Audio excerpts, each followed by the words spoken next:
Haleluya. Kami bersyukur Tuhan Yesus. Buat siang hari ini. Semua karena kebaikan-Mu Tuhan. Kami mau mendengarkan Tuhan Yesus Bapa, isi hati-Mu.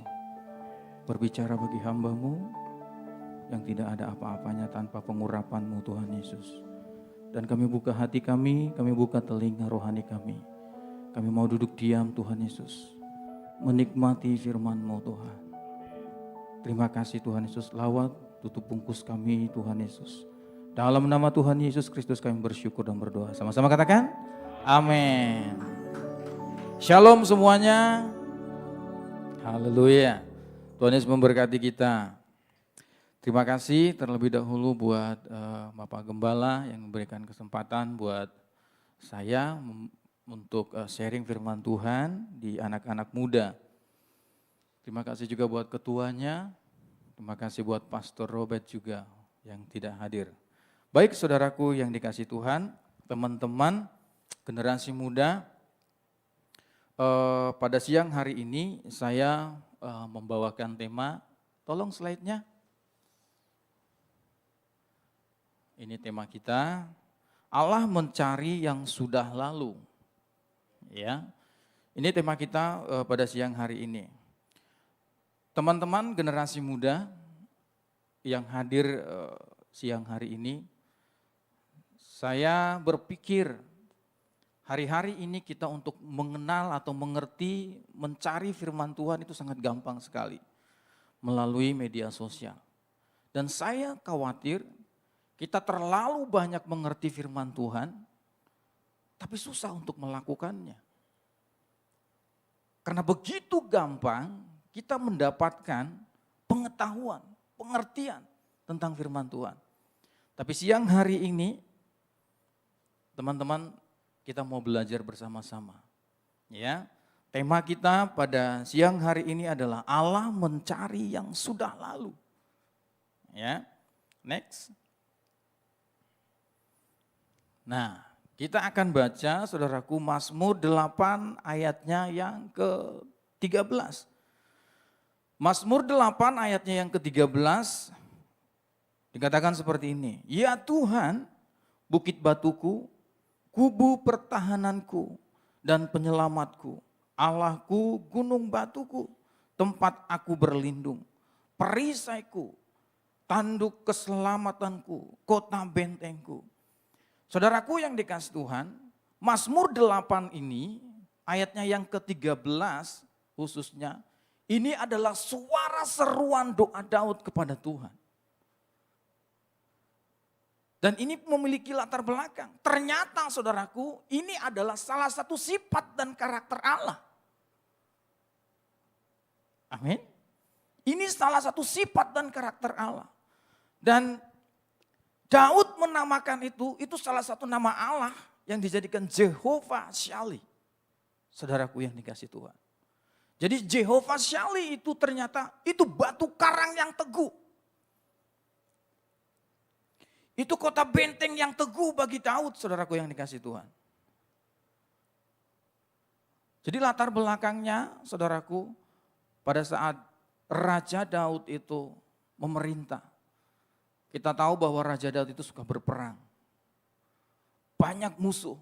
Dan Raja Daud itu selalu menang setiap pertempuran, saudaraku. Oleh sebab itu, Raja Daud itu dieluh-eluhkan orang Israel.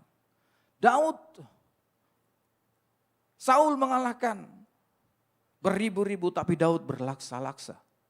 Itu saking hebatnya Daud.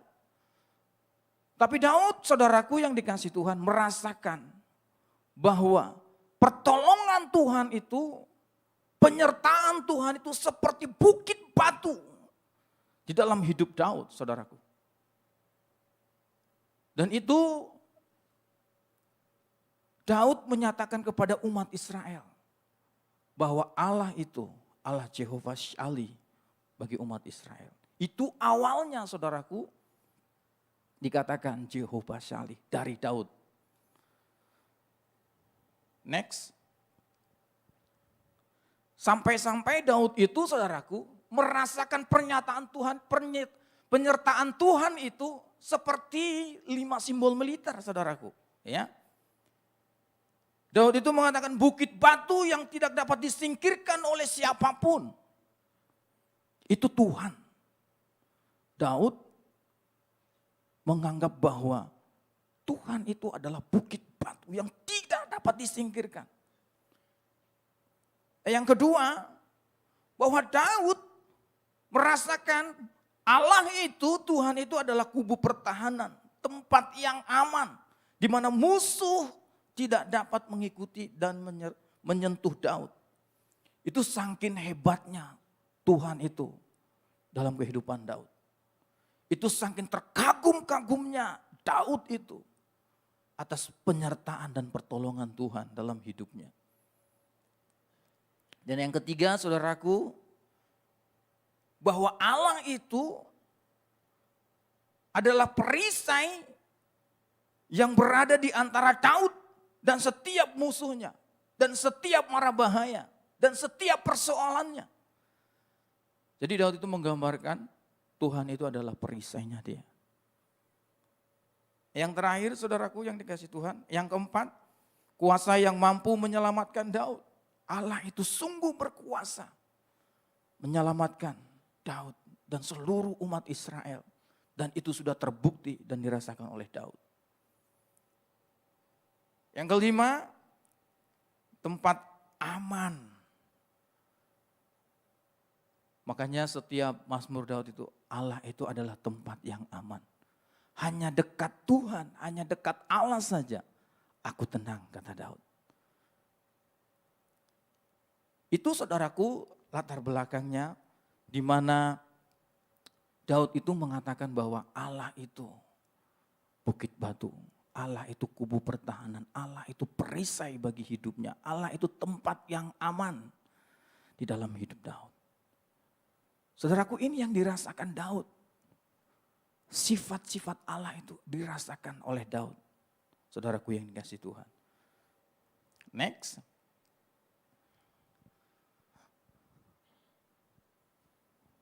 Ini mulai kita pelan-pelan belajar. Saya akan jelaskan pelan-pelan. Karena kalau tidak pelan-pelan, Bapak Ibu atau rekan-rekan sekalian akan ngeblank nih.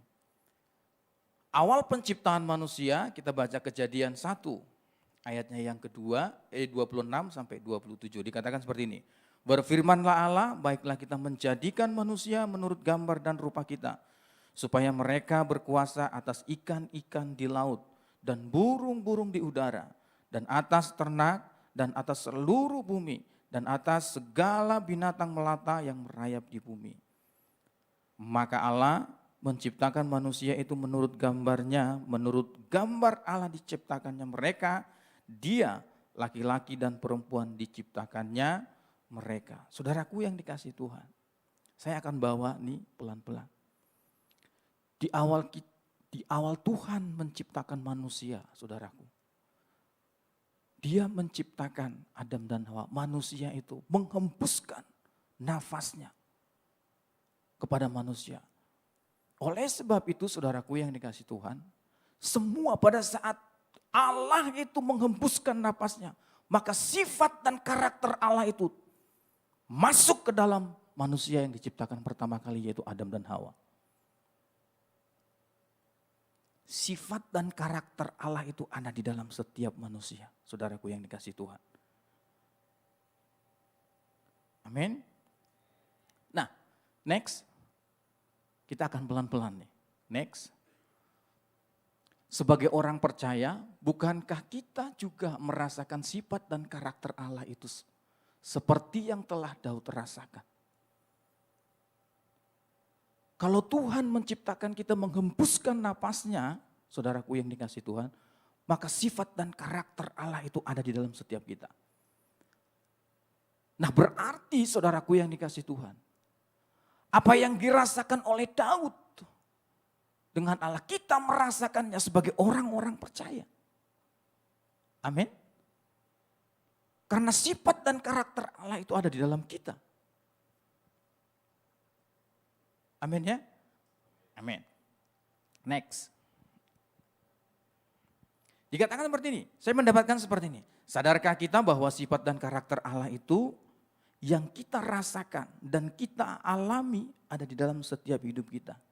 Yang dinantikan oleh Tuhan, yang dinantikan oleh Allah untuk kita refleksikan di dalam hidup kita sehari-hari.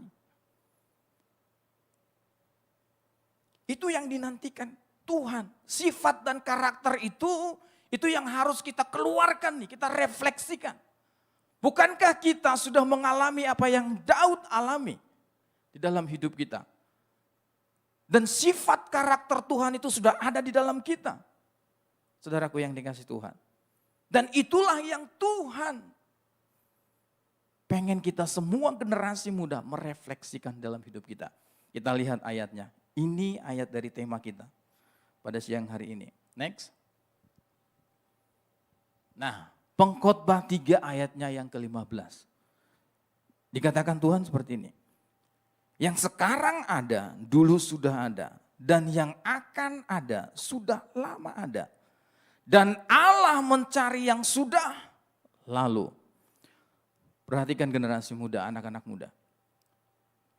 Yang sekarang ada, dulu sudah ada. Saudaraku, ini berbicara tentang grand design-nya Tuhan. Ini berbicara tentang blueprint-nya Tuhan. Sebelum kita lahir ke muka bumi ini, Tuhan sudah merancangkan kehidupan di dalam kita. Itu dikatakan, yang sekarang ada dulu sudah ada. Sebelum kita lahir, saudaraku, generasi muda, sebelum kalian ada, sebelum kita ada nih, Tuhan sudah buat. Sudah ada blueprint-nya yang dirancangkan oleh Tuhan terhadap kita pribadi lepas pribadi. Amin. Sudah ada. Oleh sebab itu, semua keberadaan Allah, semua sifat dan karakter Allah itu sesungguhnya sudah Tuhan taruh di dalam setiap kita. Dan di sini dikatakan, dan yang akan ada sudah lama ada. Nanti setelah kita sudah tidak ada, masih ada manusia setelah kita. Itu sudah lama ada, kata Tuhan. Sudah lama ada di rencana Tuhan, sudah ada di blueprint-nya Tuhan. Saudaraku yang dikasih Tuhan. Dan yang saat ini dikatakan Allah mencari yang sudah lalu. Sebenarnya saudaraku yang dikasih Tuhan, apa yang Allah cari yang sudah lalu? Allah cari saudaraku sifat dan karakter Tuhan. Sifat dan karakter Allah itu yang sudah dikasih, yang sudah diberikan terhadap kita dulu. Sebelum kita lahir, itu yang Tuhan cari. Hari ini Tuhan cari itu. Sifat dan karakter Tuhan itu yang harus kita refleksikan di dalam hidup kita. Apalagi kita sebagai orang-orang percaya, saudaraku yang dikasih Tuhan. Anak-anak muda yang notabene setiap hari, setiap ada ibadah kita ada. Orang yang percaya Tuhan sudah begitu lama. Next.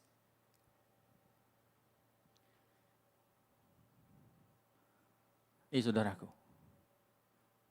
saat penciptaan manusia, pertama Allah itu menciptakan kita segambar dan serupa dengan Allah. Amin. Jadi sifat karakter Tuhan itu ada di dalam kita. Oh, itu kan sudah perjanjian lama.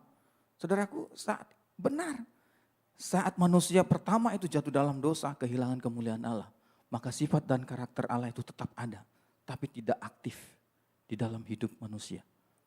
Tapi setelah Tuhan Yesus hadir, Tuhan Yesus ada di muka bumi ini. Dan kita menerima Tuhan Yesus sebagai Tuhan dan Juru Selamat. Maka roh Allah itu manunggal dengan roh kita. Maka sifat dan karakter Allah itu dikeluarkan kembali, aktif kembali dalam hidup kita. Saudaraku yang dikasih Tuhan. Siapa di antara kita yang belum terima Tuhan Yesus sebagai Tuhan dan Juru Selamat? Sudah, Amin. Sudah. Oleh sebab itu sifat dan karakter Allah itu ada di dalam kita. Itu yang Tuhan cari bagi setiap kita.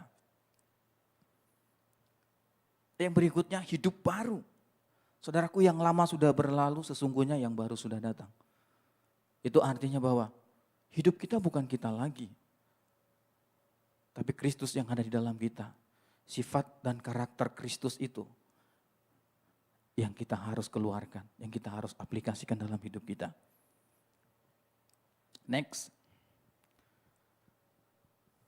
Saudaraku yang dikasih Tuhan, Pengkhotbah 3 ayatnya 15 ini mengingatkan setiap kita umat Tuhan, mengingatkan kita setiap kita generasi muda. Sifat dan karakter Tuhan itu tadi apa? Bukit batu, kubu pertahanan, perisai, kuasa, tempat yang aman. Kita sudah merasakan ini. Kita sudah menikmati ini. Yang Tuhan berikan kepada kita, yang Tuhan titipkan jauh sebelum kita ada. Tuhan sudah taruh di dalam hidup kita. Ini yang Tuhan cari. Saudaraku yang dikasih Tuhan. Amin. Next. Saudaraku yang dikasih Tuhan, ada banyak anak-anak muda di luar sana yang tidak betah di rumah. Ada banyak anak-anak muda, generasi muda yang melakukan hal-hal yang tidak berkenan dengan Tuhan.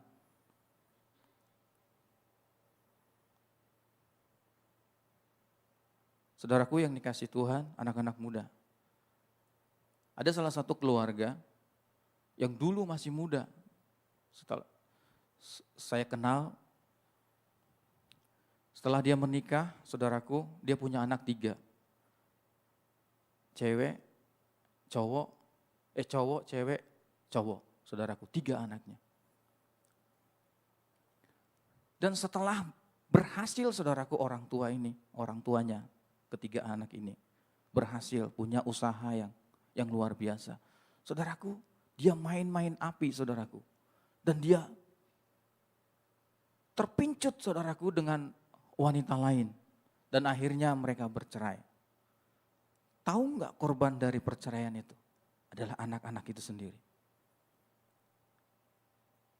Kalau saya dengar waktu itu saudaraku, tetangga dari keluarga ini.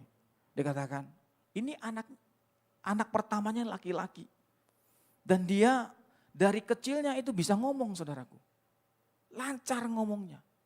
Tapi setelah dia pisah, saudaraku, orang tuanya pisah, cerai saudaraku. Anak ini enggak tahu apa-apa. Pada saat ketiga anak ini tinggal di rumah papanya dan mama tirinya saudaraku. Papanya pulang dari tempat kerjaan, kadang mabuk. Anaknya yang lucu ini saudaraku, dia lari peluk papanya. Papanya bilang apa? Kurang ajar, tempeleng. Anaknya masih kecil saudaraku. Ini nyata saudaraku. Masih kecil saudaraku. Besok-besoknya lagi namanya anak yang rindu papanya gitu ya. Kalau pulang dari tempat kerja gitu. Papa, dilari lagi anak ini. Dipeluk anak ini, dilempar ke koya. Bapak Ibu tahu koya? Kalau di kampung saya sana, di kampung situ, di Gunung Sindur, koya itu adalah tempat pembuangan kotoran-kotoran, saudaraku. Dilempar anaknya ke situ. Bertahun-tahun melakukan seperti itu. Terakhir-terakhirnya anak ini memiliki trauma. Setiap papanya datang, dia lari. Setiap papanya datang, dia kabur. Takut kalau dia itu dilempar, saudaraku. Dan dia sudah bertumbuh. Kira-kira SMP, saudaraku. Dia menjadi stres dan tidak bisa berbicara dengan baik. Saudaraku yang dikasih Tuhan, dia tinggal di kandang ayam. Saudaraku, dia tinggal di kandang ayam. Tiap hari tidak pernah mandi. Saudaraku, tidak pernah mandi. Rambutnya udah jadi gembel begitu ya. Nah, Suatu saat komsel kita ada di sana, ya, di tempat saya sana di Gunung Sindur, saudaraku. Ada tetangga nih ngomong ke saya, ini loh anak ini kasihan. Dia tinggalnya itu tuh di kandang ayam seperti itu. Kita survei saudaraku, kita lihat anak ini. Anak ini nih kayak kayak idiot seperti itu. Karena kurang kasih sayang saudaraku yang dikasih Tuhan. Nah setelah itu kita ambil saudaraku anak ini. Kita ambil anak ini, kita rawat. Bahkan anaknya, bahkan kakaknya, cicinya itu sendiri saudaraku. Pernah gereja kita sekolahin dia. Saudaraku. Dan anak ini saudaraku, kita masukkan dulu ke Tiga Raksa. Pernah kita masukkan ke Tiga Raksa. Habis dari Tiga Raksa kita pindah lagi ke Bogor saudaraku. Setelah pindah dari Bogor kita kasih ke Kalimantan saudaraku. Itu namanya Samuel. Saudaraku. Mungkin Bapak Gembala pernah mengingat nama Samuel. Itu pernah kita biayai. Itu karena korban perceraian saudaraku. Dan begitu banyak anak-anak muda di luar sana melakukan hal-hal yang tidak berkenan di hadapan Tuhan. Saudaraku yang dikasih Tuhan.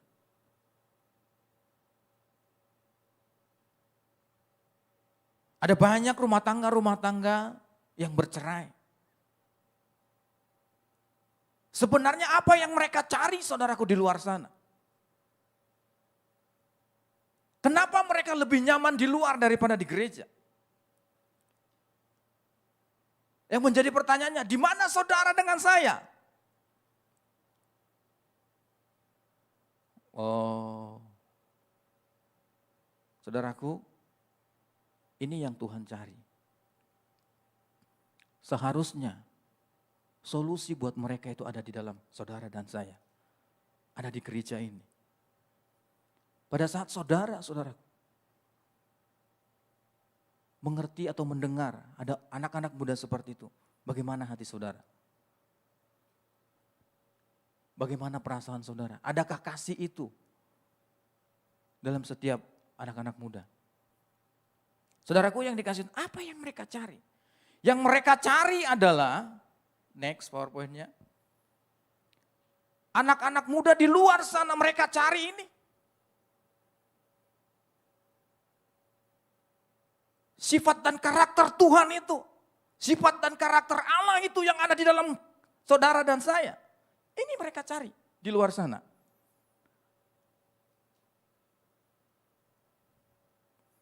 Tempat berlindung. Generasi muda yang tidak betah di rumah. Pasti di sana, di luar sana. Mereka cari perlindungan. Tapi mereka salah mencari perlindungan di luar sana. Harusnya perlindungan mereka ada di dalam saudara dan saya. Amin. Itu sifat karakter Tuhan yang Tuhan mau minta hari-hari ini dalam setiap kita. Itu yang Tuhan mau minta. Karena sudah lama karakter dan sifat Tuhan itu ada ditaruh di dalam setiap hatimu dan hatiku. Apalagi yang mereka cari saudaraku. Kubu pertahanan. Dengan adanya kita saudaraku, harusnya masalah mereka itu akan selesai. Harusnya mereka itu bisa bertahan saudaraku. Di dalam setiap pergumulan mereka. Dengan hadirnya kita. Anak-anak muda, keluarga-keluarga muda. Saudaraku yang dikasih Tuhan, mari. Ini hari-hari ini saudaraku, itu makanya saya bilang tadi, saya terlalu khawatir anak-anak muda di tempat ini cuman hanya jago di gereja aja. Tapi bagaimana dengan teman-temanmu di luar sana? Ada enggak hatimu untuk membawa mereka, merampas mereka dari kebinasaan, masuk ke dalam hadirat Tuhan, masuk dalam rumah Tuhan, saudaraku. Apalagi yang mereka cari, perisai. Mereka itu mencari perisai saudaraku di luar sana. Harusnya kita anak-anak muda, generasi muda yang ada di tempat ini. menjadi pendoa-pendoa bagi mereka. Menjadi penjaga-penjaga bagi mereka. Teman-teman ikutin Morning Dew. Ikutin Morning Dew yang Bapak Gembala buat. Menjadi penjaga-penjaga saudara-saudara kita. Itu perisai. Itu yang mereka cari, saudaraku. Di luar sana. Oleh sebab itu, mari kita generasi muda. Mari kita sadar hari-hari ini. Coba kita lihat, kiri kanan saudara coba lihat. Dia lagi kan? Ya, dia lagi. Iya kan?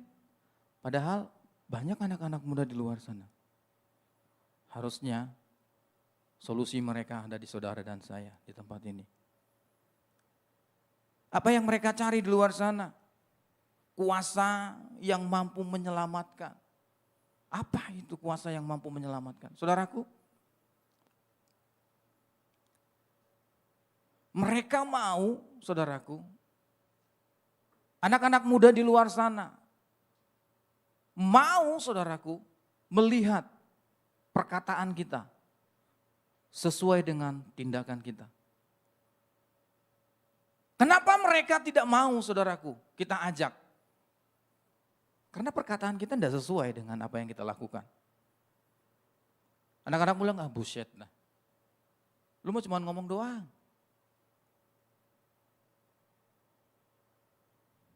Cuma ngomong doang. Mereka nggak mau yang seperti itu.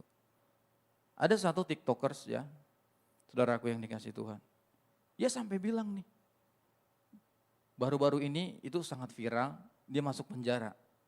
Saudaraku, dia masuk penjara. Wah, badannya tatoan semua. Saudaraku, dia bilang, Tuhan itu gak kelihatan. Tuhan itu gak kelihatan. Yang kelihatan itu kamu. Dia bilang seperti itu. Saya kagum cuma satu orang selama saya kena masalah katanya. Hanya Pastor Yeri yang bisa terima saya apa adanya. Dan saya bilang ke Pastor Yeri, Pastor, kalau pastor nggak mau temenin saya juga nggak apa-apa. Mulai saya diproses, ditangkap polisi, masuk penjara, nggak apa-apa. Tapi Pastor Yeri, hamba Tuhan satu ini, dia selalu temenin saudaraku. Dia besuk ke penjara, dia lihat. Saudaraku yang dikasih Tuhan, mari. Hari-hari ini kita aktifkan sifat dan karakter Tuhan ini di dalam setiap kita anak-anak muda. Saudaraku, yang terakhir apa mereka cari? Mereka cari, saudaraku, orang-orang yang di luar sana tempat yang aman. Mereka merasakan aman. Kita ada bersama-sama mereka, mereka aman. Mereka bisa bercerita, saudaraku, dengan terbuka. Dan kita bisa menerima mereka apa adanya. Amin. Itu yang mereka cari, saudaraku. Nah, inilah sifat dan karakter Kristus itu yang ditaruh di dalam kita. Yang di pengkhotbah tadi dibilang, Allah itu mencari yang sudah lalu. Sekarang waktunya bagi anak-anak muda di tempat ini, mari aplikasikan itu, sifat dan karakter Tuhan itu dalam setiap hidup kita. Amin. Yang terakhir,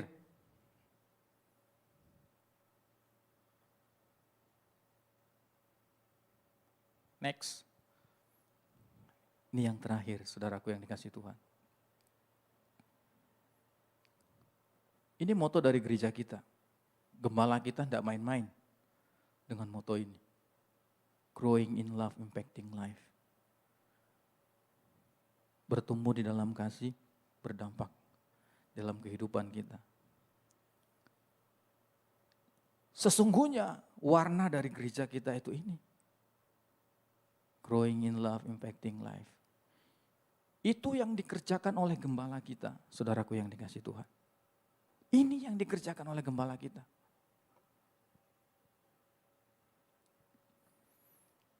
Dan beberapa minggu yang lalu ada satu jemaat sakit.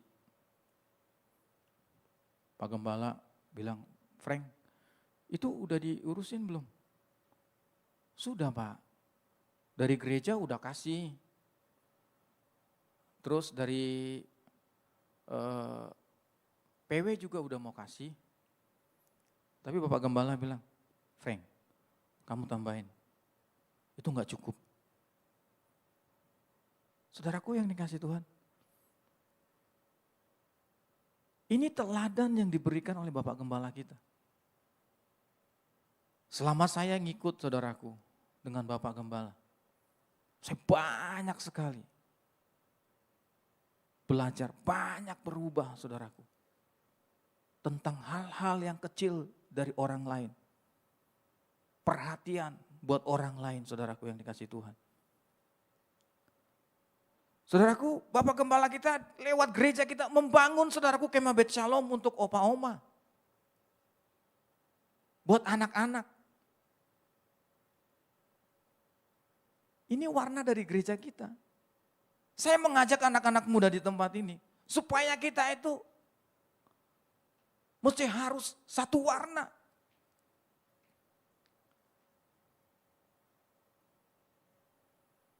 Amin.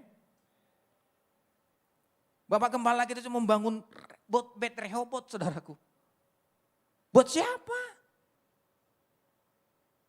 Buat jemaat-jemaat yang gak mampu. Supaya bisa ada tempat tinggal buat mereka. Saudaraku, luar biasa. Mari saya mengajak nih buat teman-teman semua anak-anak muda. Supaya hati kita dengan hati Bapak Gembala itu sama. Berjalan bersama-sama. Jadi warna gereja kita itu supaya kelihatan. Karena warna gereja kita itu. Growing in love, impacting life. Nggak bisa lari dari situ. Seberapa pintarnya saudara, seberapa berhikmatnya saudara. Tapi kalau hidup kita tidak berdampak, tidak ada artinya. Firman Tuhan katakan, iman tanpa perbuatan mati.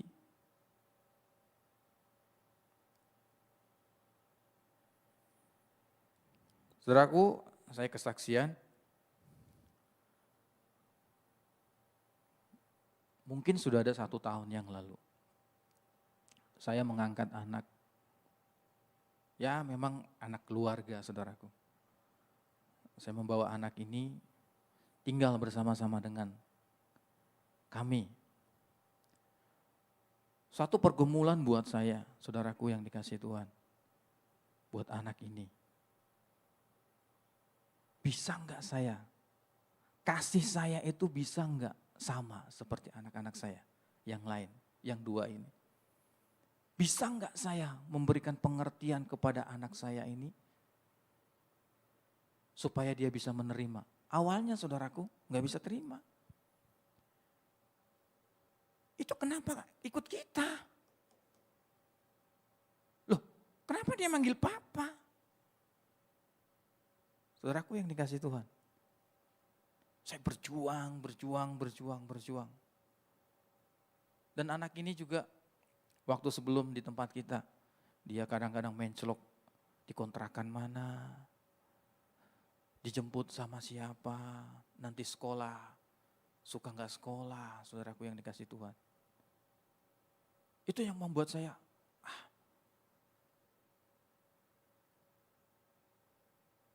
ambil. Dan istri saya, puji Tuhan, setuju juga, saudaraku. Dan sampai sekarang, ikut bersama-sama dengan kita. Saya belajar dari mana, Bapak Ibu Saudara yang kasih? Tentunya iya dari Tuhan. Tapi apa yang saya lihat dari gembala kita, Itu yang kita lakukan, saudaraku. Berbagi kasih, saudaraku. Ada sekali waktu, saudaraku, kita kunjungan satu jemaat. Dan istri saya ketepatan ikut juga. Saya pas kemana gitu meleng, dia telepon sama suaminya. Besok saya nggak usah kerja ya. Nggak ada uang bensin, nggak ada uang bensin. Saya nggak dengar, saudaraku. Tapi istri saya dengar. Istri saya dengar, saudaraku. Pak, tadi itu ibunya ngomong begini. Besok suaminya nggak pergi kerja. Emang kenapa? Nggak ada bensinnya. Nggak bisa beli bensin. Hah? Masa sih? Iya, tadi aku dengar. Saudaraku yang dikasih Tuhan. Saya pulang sampai rumah. Saya bagi. Itu dari mana, saudaraku? Kita mau belajar. Saya mengajak anak-anak muda nih, generasi muda di tempat ini. Kita bisa dipakai Tuhan dengan luar biasa kalau kita punya hati. Kalau kita buka hati kita kasih perhatian kita bisa dipakai Tuhan dengan luar biasa. Amin. Saya berdoa, saudaraku. Berapa banyak waktu yang sudah kita habiskan buat percaya kepada Tuhan. Berapa waktu banyak yang sudah kita habiskan untuk melayani Tuhan di mimbar ini. Tapi yang menjadi pertanyaannya, adakah sifat dan karakter Tuhan itu engkau aplikasikan di dalam hidupmu? Adakah sifat karakter Tuhan itu keluar dari dalam hidup kita? Saudaraku yang dikasih Tuhan. Oh, om saya ini kan gak bisa apa-apa. No. Semua kita bisa apa-apa. Saat kita mau, saat hati kita itu mau untuk melakukannya. Mungkin hal kecil, saudaraku yang dikasih Tuhan. Kita ketemu dengan teman kita di luar sana. Wah, gak pernah ke gereja. Kepahitan sama orang tuanya. Saudaraku yang dikasih Tuhan. Kita bisa jangkau mereka. Kita ingatkan mereka. Saudaraku, saya baru tadi nih selesai ibadah pertama, saudaraku yang dikasih Tuhan. Kita makan di backyard, anak-anak PW, multimedia. Ternyata satu pelayannya itu adalah orang Kristen. Batak pula, iya kan? Saya langsung tanya, kamu Batak ke gereja apa kemana nih? Iya Pak, saya ke gereja katanya. Kamu gereja di mana? Belum pernah ke gereja. Bayangkan itu. Itu masih anak muda. Nah, anak-anak muda di tempat ini, ayo coba tuh dibawa ke sini. Coba bawa ke sini. Saya bilang, nanti kamu datang ya ke gereja ya. Kita ada ibadah yang jam 1. Oh Pak, saya nggak bisa. Coba anak-anak muda yang di tempat ini. Itu masih single. Siapa yang masih single di sini? Boleh itu dijangkau. Amin. Mari anak-anak muda. Untuk kita sungguh-sungguh. Bukan cuman banyak mengerti firman Tuhan. Tapi kita bisa mempraktekannya. Saudaraku yang dikasih Tuhan. Itulah yang Tuhan cari dari setiap kita. Dulu sebelum kita ada, Tuhan itu sudah taruh di dalam hidup kita. Setelah kita menerima Tuhan Yesus sebagai Tuhan dan Juru Selamat kita, maka sifat dan karakter itu diaktifkan kembali. Amin. Dan yang ketiga, saudaraku, gereja kita juga melalui Bapak Gembala kita membangun bait mana. Beberapa kali dari bait mana itu, saudaraku yang dikasih Tuhan, orang-orang jemaat-jemaat kita yang sakit. Pak Gembala itu, Frank ini sakit, kasih makan. Frank ini sakit, kasih makan. Itu udah dikasih makan belum? Berapa kali Pak? 3 kali sehari. Saudaraku yang dikasih Tuhan, dari bait mana ini? saya mengajak teman-teman nih di tempat ini, karena ini kita pembicara dari dalam, enggak dari luar. Teman-teman bisa lihat kita yang ada di sini. Mari kita berjalan bersama-sama, menggenapi visi misi yang Tuhan kasih lewat gembala kita. Supaya kita sungguh-sungguh berdampak, saudaraku yang dikasih Tuhan. Kalau kita mau, saudaraku, maka anak-anak muda di tempat ini akan memenuhi tempat ini. Saudara-saudara akan dipakai menjadi alat-alatnya Tuhan dengan yang luar biasa. Amin. Siapa di antara kita yang mau? Mari angkat tanganmu. Pemusik saya undang.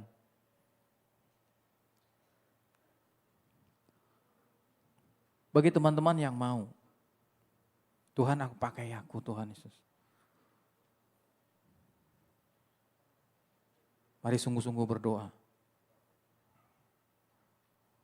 Datang kepada Tuhan.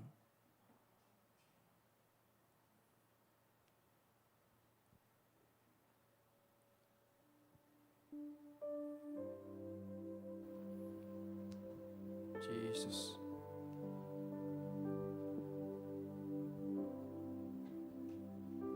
Mari angkat tanganmu di hadapan Tuhan. Taruh tangan kananmu di dadamu, tangan kirimu engkau angkat. Berikan ku hati seperti hatimu yang penuh dengan belas kasihan. Berikan ku mata seperti matamu memandang tuayan di sekelilingku. Berikan ku tanganmu untuk melakukan tugasmu. Berikan ku kakimu melangkah dalam rencanamu.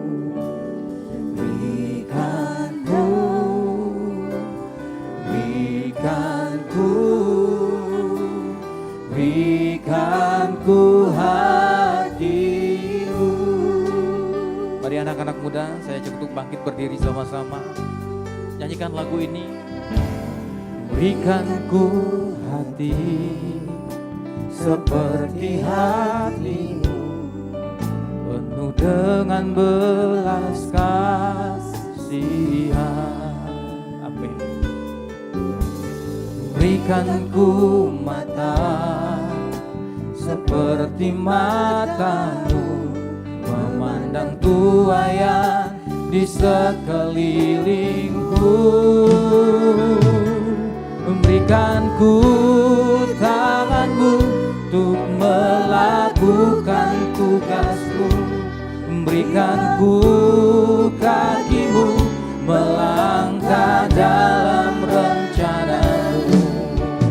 Berikan ku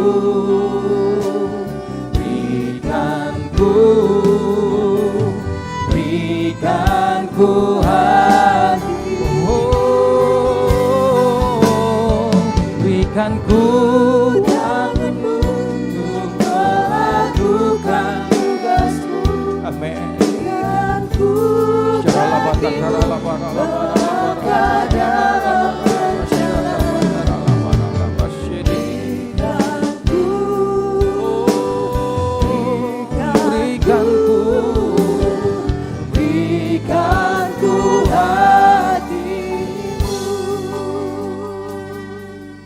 anak-anak muda. Saya diingatkan Tuhan, Om, gimana? Aku ini masih kecewa. Gimana aku mau dipakai Tuhan? Aku ini masih kepahitan. Gimana aku mau dipakai Tuhan?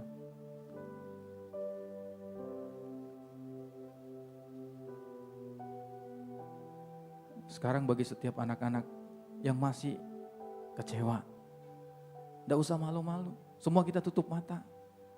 Tidak usah malu-malu. Datang kepada Tuhan. Atau boleh angkat tangan dengan jujur yang masih kecewa, yang menyimpan kekecewaan.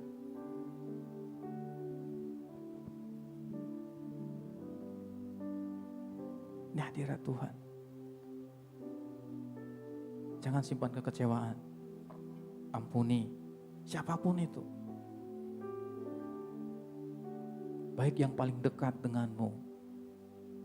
Mungkin itu papa mamamu atau saudaramu. Ampuni. Supaya Tuhan bebas memakai hidupmu.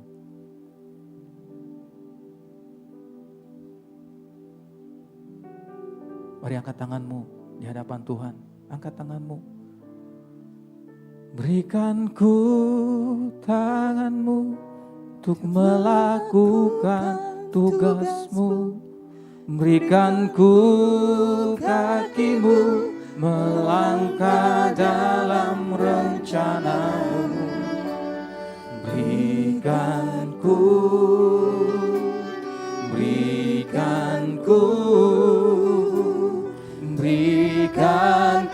hatimu. Katakan berikan ku tanganmu untuk melakukan tugasmu. Berikan ku kakimu melangkah dalam rencanamu. Berikan ku